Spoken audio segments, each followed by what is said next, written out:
The mountain is gone. Not in the way that erosion claims a hill over centuries. Not in the slow, inevitable creep of nature reclaiming what belongs to it. No, the mountain vanished in a single night. It collapsed in on itself with a sound so deafening, so cataclysmic, that I thought the world was ending. And yet, somehow, impossibly, I seem to be the only one who remembers. I suppose I should start at the beginning. The mountain I'm talking about wasn't some distant peak tucked away in the far horizon. No, it was right there. Rising over the town like a jagged wall of stone and pine, it was the one landmark we all used to orient ourselves by. "Meet me by the mountain road," people would say. "You can see it from anywhere in town." On cloudy days, its summit would pierce through the mist like the prow of a ship cutting water. It was part of me, part of all of us who lived here. And now it isn't. I can see you shaking your head. Maybe you're thinking I'm exaggerating, or that I've confused one ridge for another. But I haven't. I know what I saw. I know what I heard. It was 3 nights ago when it happened. That evening, the air carried a strange stillness. The forest around the mountain was silent, too silent. No crickets, no owls, not even the low rustle of wind through pine needles. I had been driving home late from work, and when my headlights caught the ridge, I remember thinking it looked wrong. Like the outline had shifted, as if the very bones of the mountain had sagged forward. And then, the ground trembled. At first it was subtle, a low vibration that I mistook for a truck passing over the bridge. But then it grew. My steering wheel rattled in my grip. The glass of my dashboard cracked with a sharp pop. The whole world seemed to convulse. I pulled over, just in time to see it happen. The mountain groaned. That's the only word I can use. A sound so ancient, so heavy with weight, that it felt like the earth itself was crying out. And then, with a slow and terrible inevitability, the entire side of the mountain caved inward. The slope folded. Trees snapped like matchsticks. Boulders the size of houses broke free and tumbled down in an avalanche of stone and soil. It didn't stop. The collapse kept going, as though the heart of the mountain had been hollowed out. In a matter of minutes, the entire peak crumbled in on itself, swallowed into a cavernous void. Dust rose in a choking black plume, blotting out the stars. When it ended, there was only silence. The kind of silence that presses against your eardrums. Where the mountain had been, there was now only a vast scar of broken earth. I sat in my car for nearly an hour, shaking, barely able to breathe. I expected sirens, emergency vehicles, panicked neighbors rushing to see what had happened. But no one came. No one saw. No one remembered. The next morning, I woke to birdsong. The same street, the same sleepy town, the same neighbors waving as they trimmed their hedges or walked their dogs. But when I looked to the horizon, the mountain was gone. Not just collapsed, not a heap of rubble where it should have been. No, it was erased, as though it had never been there. The horizon stretched out in an unbroken line of trees and distant hills. And the strangest thing, no one noticed. At first, I thought maybe the dust had blinded me, maybe trauma had shaken something loose in my brain. So I asked my neighbor, Mr. Carson, "Hey, doesn't it look strange to you? The mountain, it's gone." He looked at me like I was drunk. "Mountain. You know, right there. Behind the ridge.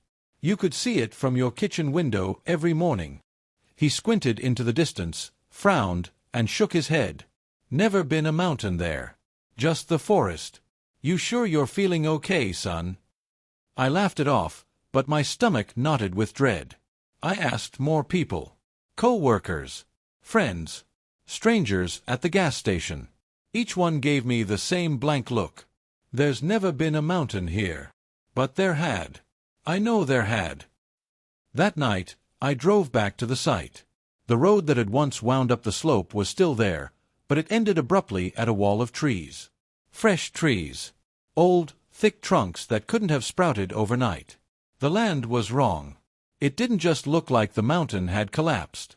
It looked like the mountain had been erased from history. I parked, left my car idling, and walked into the tree line. My flashlight beam cut across the bark of oaks and pines, but beneath the undergrowth, I could still see something, shapes too sharp, too jagged. Stone. Enormous slabs of stone, buried under roots. Proof that I wasn't insane. I dropped to my knees, brushing aside moss and dirt until my fingers touched the cold, rough surface of granite. My chest tightened. My heart hammered. Because etched into that stone were lines. Carvings. Symbols. They weren't natural fractures, no, they were deliberate. Spirals. Angled lines. Patterns repeating themselves in ways that made my skin crawl the longer I looked at them. And the moment my hand brushed one of those spirals, the air shifted. I heard it again. The groan. Low, distant, like something massive stirring in its sleep. I stumbled back, my flashlight clattering against the ground. The forest around me seemed to exhale, branches swaying though there was no wind. The sound rolled through the earth beneath my feet, not as loud as the night of the collapse, but present, undeniable. And when it stopped, I swore I heard a whisper. One word. My name. I didn't sleep that night. Every time I closed my eyes, I saw it happen again, the mountain crumbling, swallowed into itself, erased. I saw the symbols burning in my mind, glowing with a sickly, otherworldly light. And worse, I kept hearing it. That groan, low and deep, like a warning. Like a promise. By the third sleepless night, I realized something horrifying. The collapse wasn't the end. It was the beginning. Since then, small things have started changing. I noticed it first in photographs. Old albums, postcards, even framed pictures in the local diner, none of them show the mountain anymore. They've all shifted, altered, the horizon perfectly smooth, as though the peak had never existed. And then there are the gaps. Memories don't line up. I asked my mother once about the camping trip we took when I was 10. I remember the tent pitched at the base of the mountain, the way the summit loomed over us. But when I asked her, she frowned. We never camped there. There's no mountain near here. Her voice wavered like she was unsure. Like something was pressing against her memory, reshaping it even as she tried to recall. It's like a sickness, spreading through everyone but me. I don't know why I remember. Maybe because I was there when it happened. Maybe because I touched the stone. All I know is this: something was buried inside that mountain. Something ancient. Something powerful. And when it collapsed, it wasn't destroyed. It was released. 3 nights ago, I watched a mountain vanish. Tonight, I hear it again. The groan, louder now, rumbling through the walls of my house. I don't think I'm the only one awake anymore. Because when I looked out my window just now, into the stretch of forest where the mountain used to be, I saw lights moving between the trees. Not flashlights. Not lanterns. But pale, white orbs. Drifting. Watching. And one of them stopped, right at the edge of my yard. Hovering. Waiting. The orb didn't move. It hovered there at the edge of my yard, a pale, shifting sphere of light that looked almost liquid, as if a drop of moonlight had been suspended in the air.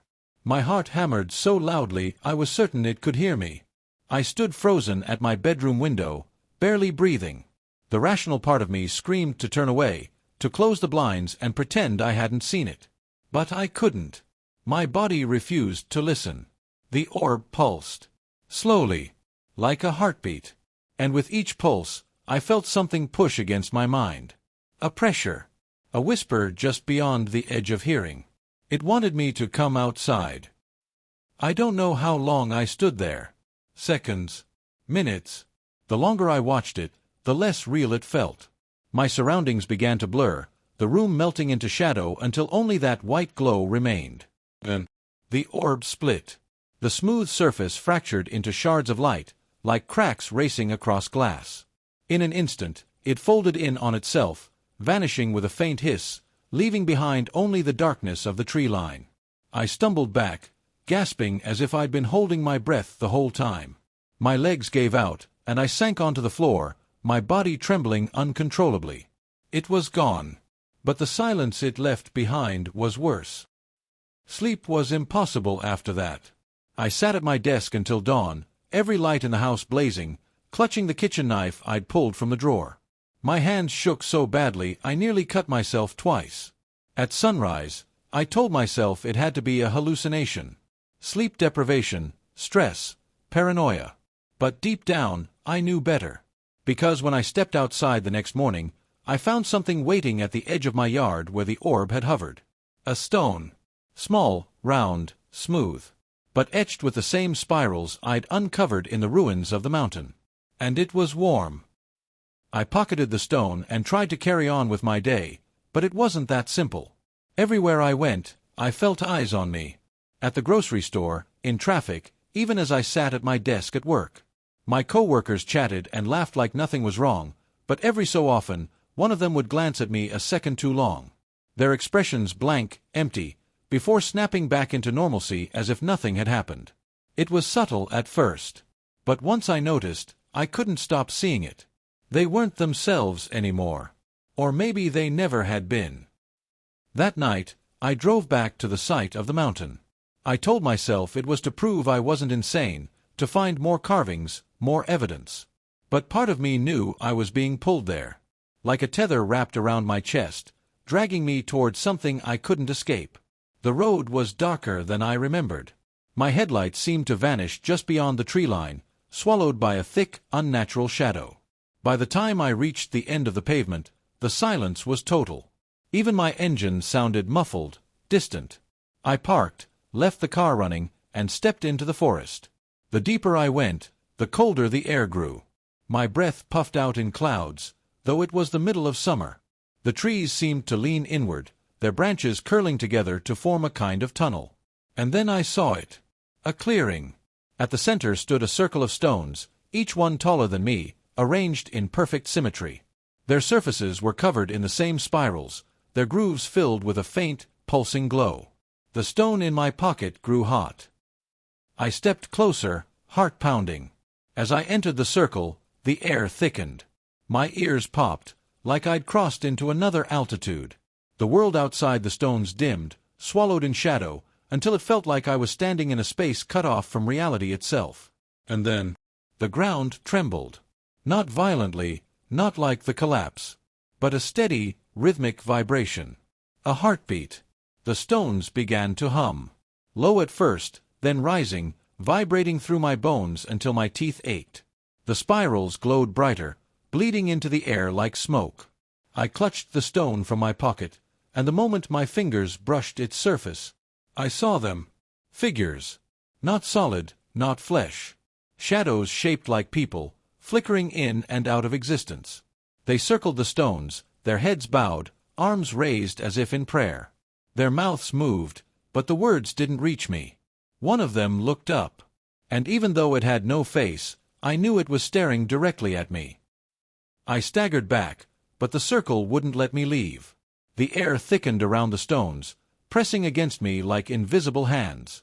The shadow lifted its arm, pointing at me. The ground split.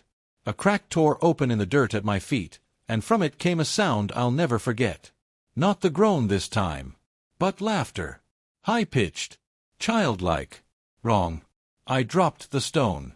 The moment it left my hand, the circle dimmed. The shadows wavered, their forms dissolving into smoke. The hum faded, the vibration stilled, and the crack sealed itself as though it had never been there. The forest returned. I collapsed onto the dirt, drenched in sweat, my pulse racing so hard I thought my chest would burst. When I opened my eyes again, the clearing was empty. The stones were still there, but the glow was gone. Just cold, ancient rock under a starless sky. I didn't go home that night. I couldn't. Instead, I drove aimlessly until dawn, too afraid to stop, too afraid to sleep. But when I finally stumbled through my front door the next morning, I found something waiting for me. A note. Folded neatly on my kitchen table. My name scrawled on the front. I hadn't left it there. No one else had a key. Hands shaking, I unfolded it. One sentence, written in shaky, jagged letters. Why do you still remember? I dropped the note as though it had burned me. My mind reeled. Whoever, or whatever, had written it knew. They knew I remembered what everyone else had forgotten. And they didn't like it. I didn't go to work that day. I couldn't. Instead, I locked every door, closed every curtain, and sat with my back against the wall, clutching the kitchen knife like a lifeline. But no matter how tightly I locked myself in, I couldn't escape the feeling that I wasn't alone, that something was in the house with me. It started with the mirrors. Every time I passed one, I saw movement just behind my reflection. A flicker of shadow, a twist of light, gone the instant I turned. Then came the whispers. Soft at first, like the rustle of leaves outside my window. But soon they grew louder, words forming just beyond the edge of understanding. Until finally, one night, I heard it clear. A voice, close, right behind my ear. "It remembers you too." I spun, knife raised, but the room was empty. The lights flickered. And in that moment, I understood something terrible. The mountain hadn't just collapsed. It had been a prison. Those stones, those spirals, they weren't decorations. They were seals. And when the mountain fell, those seals broke. Something escaped. Something vast. Something hungry. And now, it knows me. The town is changing. I see it in their eyes. The way people glance at me, then look away too quickly. The way conversations falter when I walk into a room. They're not people anymore. Not really. They belong to it. Whatever came out of that mountain has its roots in their minds now, twisting them into something else. Something obedient. And I'm the only one left who remembers what was lost. The only one it hasn't claimed. Yeah. But tonight, I realized something that terrifies me more than anything else. I was staring out the window, watching the horizon, when I saw it. The mountain. Whole. Standing tall against the sky, exactly as it used to be. I blinked, rubbed my eyes, shook my head. But it was still there. The mountain is back. And this time, I don't think I'm supposed to survive it. The mountain is back. I can see it from my window now, rising against the horizon like it never vanished at all. Its jagged slopes catch the moonlight, its summit piercing the clouds in the way I've remembered all my life. But there's something wrong with it. It looks alive. The surface ripples when the moonlight hits at the right angle, as though the stone is breathing. The tree-line that used to cloak its lower slopes is gone, stripped bare, leaving raw earth like an open wound. And though I know mountains don't move, I swear to God it is closer tonight than it's ever been. I tried telling myself it was exhaustion. Hallucination. A mind unraveling from too many nights without sleep. But when dawn came, the mountain was still there, looming larger than before. And worse, the town saw it too. 4 days, I'd been the only one who remembered. The only one who carried the burden of loss. But now, as I drove through Main Street that morning, I watched heads tilt skyward, conversations falter, eyes widen. People were seeing it. Yet not one of them reacted the way I did. No panic. No confusion.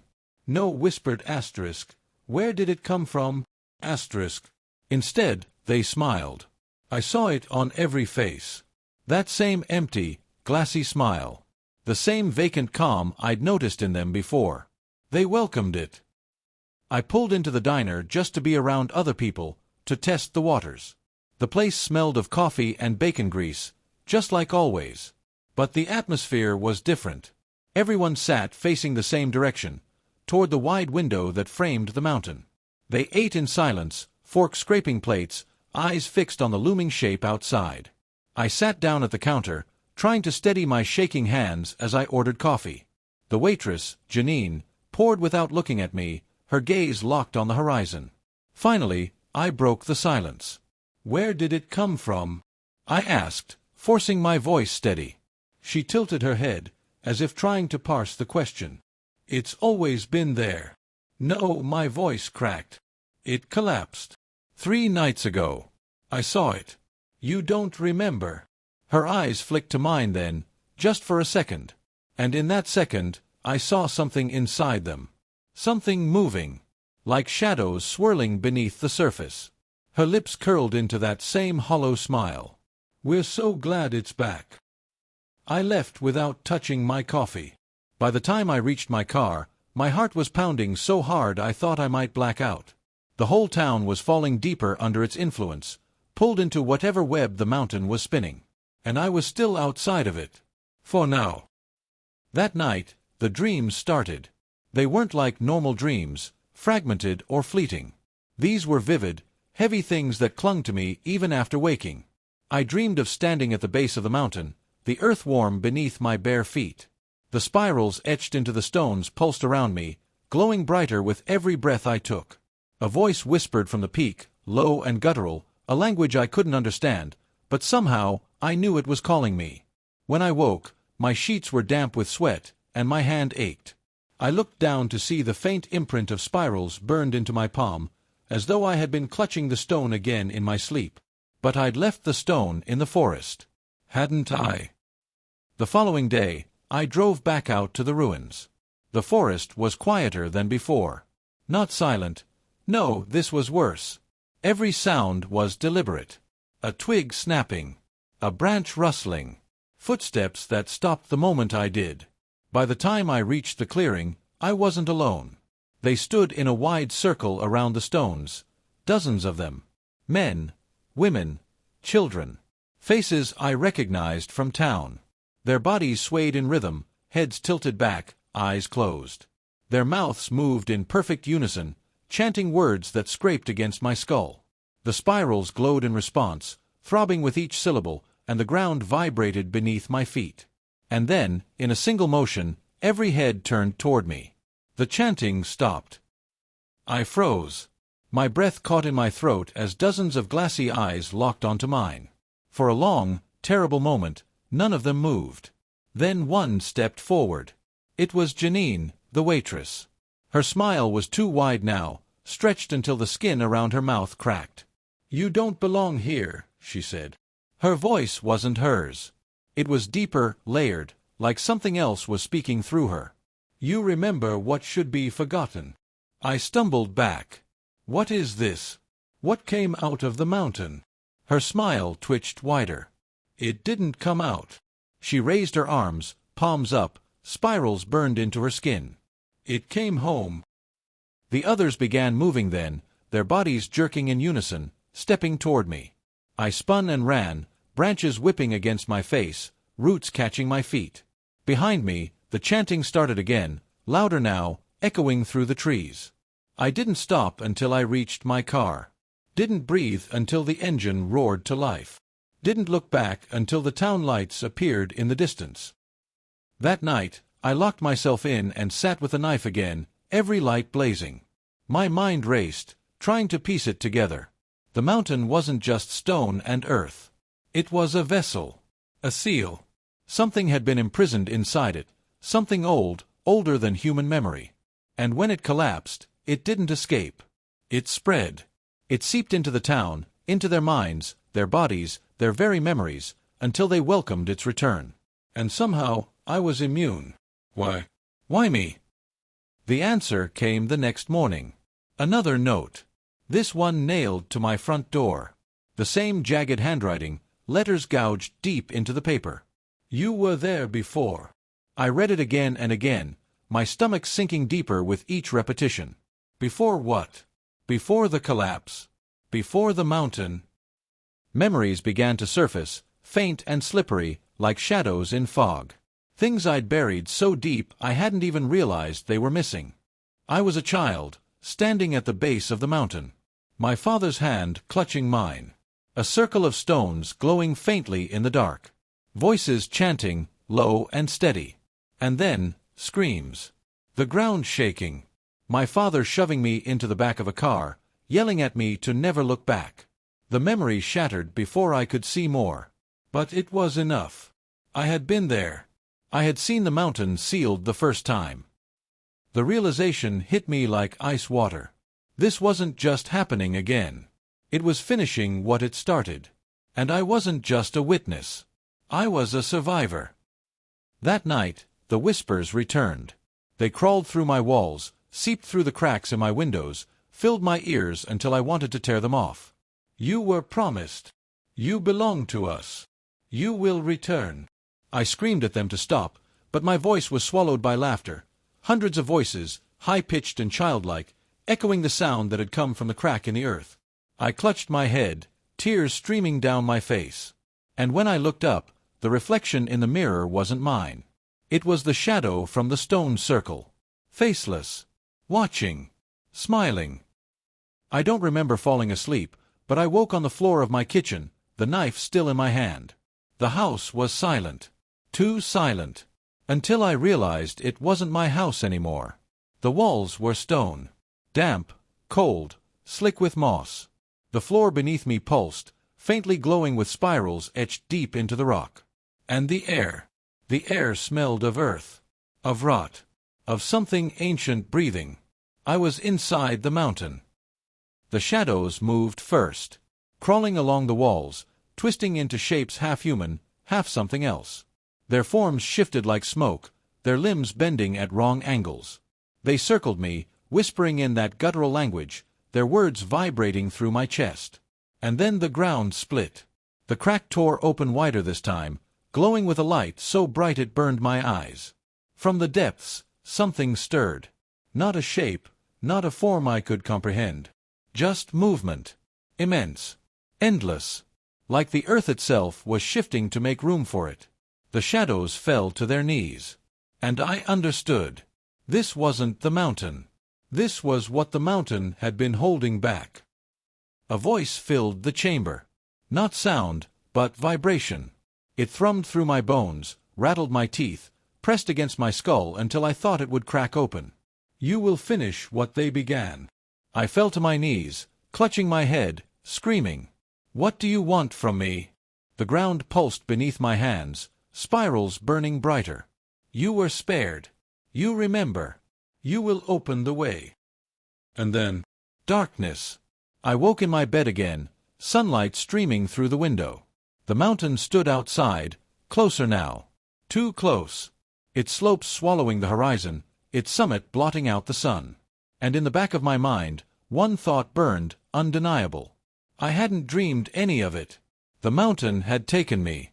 And it was going to take me again. The mountain is moving closer. I don't mean in the way mountains loom larger when you walk toward them. I mean literally.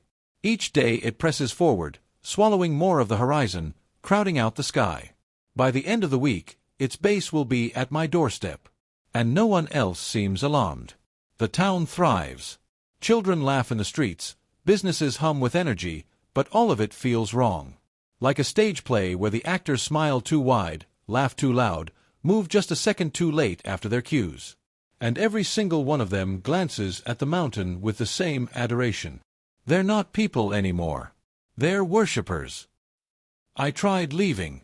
Yesterday morning, I packed my car with everything I could grab, clothes, cash, food, and drove straight out of town. My tires screamed against the asphalt as I tore down the highway. For a while, I thought I'd made it. The mountain shrank behind me, fading into the rearview mirror. But then, without realizing it, I was back. One wrong turn, I thought. Just one. But then it happened again. And again. The signs blurred, the roads twisted, every exit looped back into itself. By dusk, I found myself right where I started, Main Street. The diner. The mountain looming larger than ever. I don't think escape is possible anymore. That night, I couldn't bear to sleep. I sat at the kitchen table with a flashlight clutched in one hand and the knife in the other. Every creak of the house made me flinch. And then, sometime past midnight, I heard it. A knock. 3 slow, deliberate raps against the front door. My heart froze. I didn't move. Didn't breathe. Another knock. Louder this time. And then a voice. Open the door. It's cold out here. I recognized it. My father's voice. But my father's been dead for years. I stood, my whole body trembling, and crept toward the door. The knob rattled under unseen hands. The voice grew softer, pleading. Son, please. Don't leave me out here. Tears blurred my vision. Some part of me wanted to believe it, to fling the door open and collapse into his arms. But the rest of me knew. That wasn't him. I pressed my forehead to the wood and whispered, You're not real. Silence followed. Then a low chuckle, the same childlike laughter that had spilled from the crack in the earth. When I dared to peek through the window, the yard was empty. But the grass was scorched where someone had stood. The next morning, another note appeared. This one pinned to my bedroom mirror. You will return tonight. I don't know how it got there. I hadn't left the room. But the moment I read it, I knew it wasn't a threat. It was a command. By nightfall, I was standing at the edge of the forest again. The path to the clearing was clearer now, as if the trees themselves had moved aside to let me through. Shadows followed me between the trunks, whispering just out of sight. When I stepped into the stone circle, the spirals lit up instantly. The ground trembled beneath me, warm, alive. The shadows gathered, bowing low as if I were some honored guest. And then I heard it. The voice. Not in my ears this time, but inside my head, vibrating through my skull. "Welcome back." I fell to my knees, clutching my temples. "What are you?" The stones pulsed in rhythm with the words that followed. "We are the memory beneath the earth. The first dream. The last hunger." Images flashed behind my eyes. A world before humans. A world of endless dark, where mountains weren't land but prisons. Where creatures vast and formless writhed beneath the crust, sealed away by hands long turned to dust. And then I saw myself. A child standing at the base of the mountain, clutching my father's hand, watching the sealing ritual. I wasn't just a witness. I was part of it. "You survived," the voice said. "You remember what was taken from us. That makes you ours." I shook my head, screaming, "No. You can't have me." The shadows swirled closer, their forms bending, twisting, arms stretching until they brushed my skin. Cold seeped into my veins, freezing my blood. "You are the key. You will open what your fathers closed." The ground split again, the crack yawning wider than before. Light bled from its depths, blinding, searing. And from it rose something vast. Not a body, not a shape, just presence, pressure. The sheer weight of something that had no place in this world. It filled me, smothered me, until I thought my chest would burst. And then I woke in my bed. The morning sun streamed through the window. Birds chirped outside. The world looked normal. But it wasn't, because the mountain was gone again. The horizon stretched smooth and endless, as though nothing had ever stood there. And no one remembered. Not the townsfolk. Not the waitress. Not anyone. Only me. At first, relief crashed over me. I thought it was over. That maybe, somehow, I had resisted. That maybe my refusal in the circle had worked. But the relief didn't last. Because when I looked in the mirror, I saw the truth. The spirals were burned into my skin, crawling up my arms, twisting around my neck, glowing faintly beneath the surface like veins filled with fire. And in the reflection, my eyes weren't my own anymore. They were glassy, empty, smiling. I can feel it inside me now. The memory, the hunger. It's patient, waiting, coiling tighter with every breath I take. And I don't know how long I can resist. The mountain may be gone again, but it won't stay gone. It always comes back. And when it does, so will I. The spirals won't stop glowing. I've tried everything, scrubbing until my skin bled, wrapping my arms in cloth, even burning the flesh with a lighter, but the marks remain. Faint, pulsing like veins of molten fire, they crawl higher every day. Soon they'll reach my face. When that happens, I know I won't be me anymore. It's been 3 nights since the mountain vanished again. 3 nights since the town returned to its eerie normalcy. People bustle about like nothing happened, their laughter hollow, their smiles rehearsed. But there's a difference now. They look at me. Before, they avoided my gaze, glancing past me as though I were a blemish on their perfect little illusion. Now their eyes linger. Hungry. Expectant. They know what I'm becoming. And they're waiting. I can't stay here. I can't keep watching them pretend, can't keep feeling their stares burrow into my skull. So I went back. Back to the clearing where the stone circle stood. Except it wasn't there anymore. The trees had closed in, thick and suffocating, roots tangling over the ground where the spirals had once glowed. The stones were gone, swallowed back into the earth. But the hum remained. Low. Faint. Like a heartbeat buried deep beneath my feet. The mountain might be gone, but it's still here. Always here. And so am I. That night, the dreams returned. I stood once more inside the mountain. The walls pulsed with light, the spirals crawling like living things. The shadows bowed low around me, whispering in their guttural language. But this time, they didn't circle me. They knelt, as though I were the one they worshipped. The presence pressed against me, heavier than ever before. But it didn't speak this time. It didn't need to, because I finally understood. It wasn't calling me to serve. It was calling me to become. I woke drenched in sweat, my body shaking, my hands clutching the sheets so tightly my knuckles cracked. For a moment, I thought it was just another nightmare. Until I saw the spirals on my walls, burned into the paint, faintly glowing, crawling outward from my bed like frost patterns. They were inside my house now. Inside me. I couldn't run anymore. So I decided to end it. I won't lie, I thought about killing myself. Standing in the bathroom with a knife pressed to my chest, staring into the mirror at the stranger my reflection had become. But when the blade touched my skin, the spirals flared so bright I dropped it screaming. My blood boiled, my vision blurred, and the laughter filled my ears again, high-pitched, endless. It won't let me die. It needs me alive, to finish what was started. So here I am. One last entry.